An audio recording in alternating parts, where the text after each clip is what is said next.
Here's a gun you guys have probably seen on my channel before that I've always wanted to do a review for. The Sig Sauer MCX Hybrid. Let's give it a look.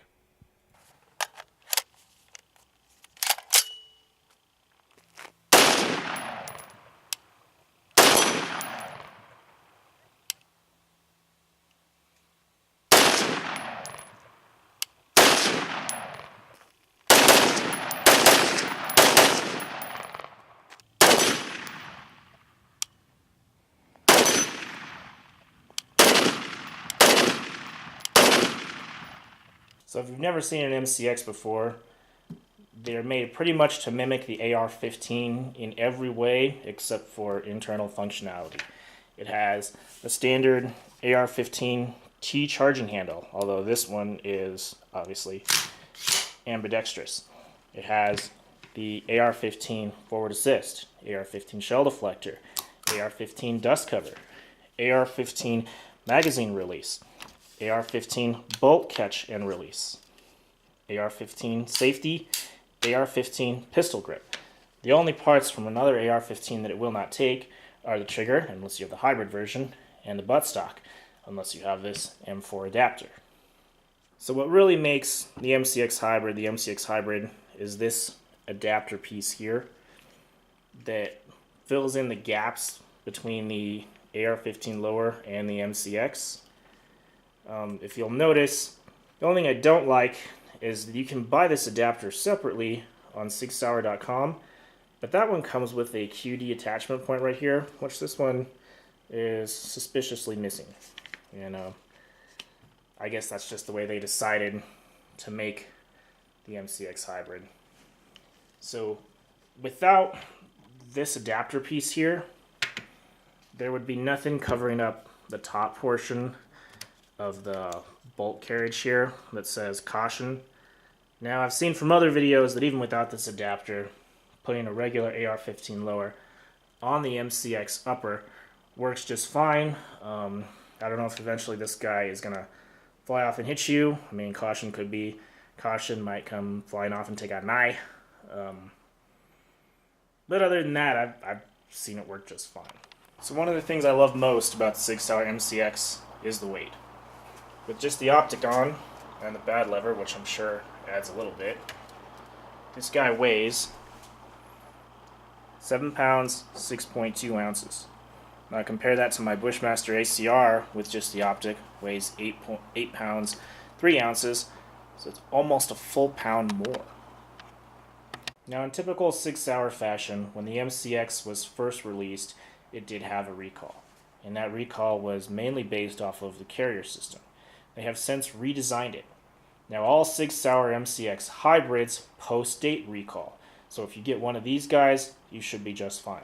However, if you buy a used Sig Sauer MCX off Gunbroker or at a gun shop, you can check by taking your serial number to sigsauer.com or Googling the recall and look if your model falls into the recall, in which case they will replace your carrier system for free. You will, however, have to send your old carrier back, which means your gun's out of commission until the 2 or 3 weeks it takes for them to get around to sending you a new one. Now, there is a way to tell. The new carrier here has this dovetailed key that connects it to the piston operating rod, where the other one had a dog-eared key. They did add a spring to the firing pin, where the old firing pin was just freely floating in here, like it is on a regular AR-15. And there were a couple other upgrades. They upgraded this pin here, which I believe used to be just sort of a cotter pin. And I'll put the specs of what they upgraded on the screen here. One question I'm sure you're all asking is, why go with the MCX or the MCX Hybrid when Sig Sauer has since released an upgraded version of this gun called the Virtus? The Virtus has a better factory trigger. Their factory trigger claims it only 4.5 pounds, and it's pretty dang close to that. It has an extended gas system for less recoil, although the MCX already has a very light recoil. It has an M-lock rail as opposed to a key mod rail that goes all the way to the barrel threading, as opposed to this one, which stops about 70 to 80% of the way down the barrel. And that answer is costs. The MCX Hybrid, although it comes with a crappy trigger, only cost me $10.50 when I bought it for Zoe. MCX Vertices right now run at least $1,700, sometimes in the $1,800, $1,900, $2,000 range. Final thoughts on the MCX Hybrid. For the most part, I love this gun. There are a few things about it I do not love. Some of those you can fix, and some of those you're pretty much stuck with. The stock trigger on an M400 lower is actually surprisingly good, but Zoe hated it, so I found this trigger with a little bit of internet research. Took a chance because there weren't any reviews available for it. When I first found it, bought it, and it turned out to be great. Highly recommend AT3 Tactical and all their products. I do not like the T charging handle. Every other gun I have has a side charging handle. Robinson Arms XCR, side charging handle. Bushmaster ACR, side charging handle. Even my AR-15, I managed to find an upper receiver that has a side charging handle. But when Sig Sauer conceived of the MCX, they wanted to make it as R15 as possible, so we get T charging handles. If this gun had a side charging handle, which obviously I'm a huge fan of, this would be the perfect rifle for me. The ACR, even the XCR, wouldn't even be on my radar. It would be all this guy.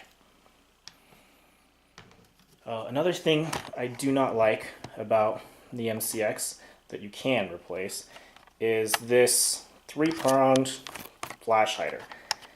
I hate 3-pronged flash hiders. Namely for 2 reasons. They are noisy. There's a very distinctive tuning fork like bing whenever you shoot, and they do not have a closed bottom. So if you are to shoot this gun from the prone position in the dirt, you will get a giant blast of dirt to the face. All in all, the MCX Hybrid is a great rifle if you're looking for something with AR pattern features that's not an AR-15. It's more economic than either of the MCX Patrol or the Virtus versions, with the added benefit of accepting AR-15 lower components. Thanks for watching, guys, and please, if you like this content, subscribe, leave a like, and a comment on this video. See you next time.